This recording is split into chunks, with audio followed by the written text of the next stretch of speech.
তাশাহুদে আঙ্গুল নাড়ানোর নিয়ম জানাবেন দয়া করে। ভাই, তাশাহুদ মানে হলো সাক্ষ্য দেওয়া। তাশাহুদ মানে কি? সাক্ষ্য দেওয়া। আমরা তাশাহুদের সময় আঙ্গুল দিয়ে ইশারা দেই না? অনেকে দেন, অনেকে দেন না। না দিলে নামাজ হয়ে যাবে, কিন্তু ওই যে লবণ ছাড়া তরকারির মতো, এটা সুন্নত হলো না। সুন্নত হলো ইশারা করা। ইশারা কেন করব? কারণ এই আঙ্গুলটাকে বলা হয় শাহাদাত আঙ্গুল। শাহাদাত মানে কি? সাক্ষ্য। এই আঙ্গুলটাকে বলা হয় সাক্ষী দেওয়ার আঙ্গুল। কেন?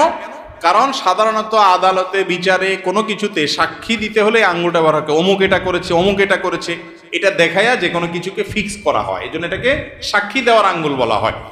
আমরা যখন কালিমায়ে শাহাদা পড়বো আত্তাহিয়াতুর মধ্যে, আশহাদু আল্লা ইলাহা ইল্লাল্লাহ ওয়া আশহাদু আন্না মুহাম্মাদুর রাসূলুল্লাহ, বা তাশাহুদ মানে কি?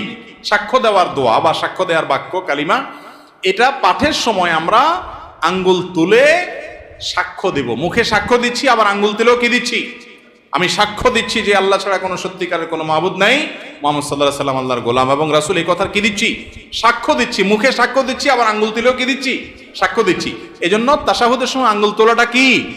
সুন্নাত। তাশাহুদ পাঠের সময় আঙ্গুল তোলা কি রে ভাই? সুন্নাত। এই আঙ্গুল কিভাবে তুলবেন? এটার পদ্ধতি হলো, এই যে দুইটা আঙ্গুল, এই কোনই আঙ্গুল এবং তার পাশেরটা, এই দুইটাকে ভেঙে ফেলবেন। এভাবে ভেঙে ফেলবেন। এরপর তিনটা থাকবে, তো আর এই দুইটা দিয়ে আংটি বানাবেন। এভাবে মাথা মাথা জোড়া দিবেন এবং এটা ইশারার সময় এরকম উঠাবেন। বুঝতে পেরেছেন?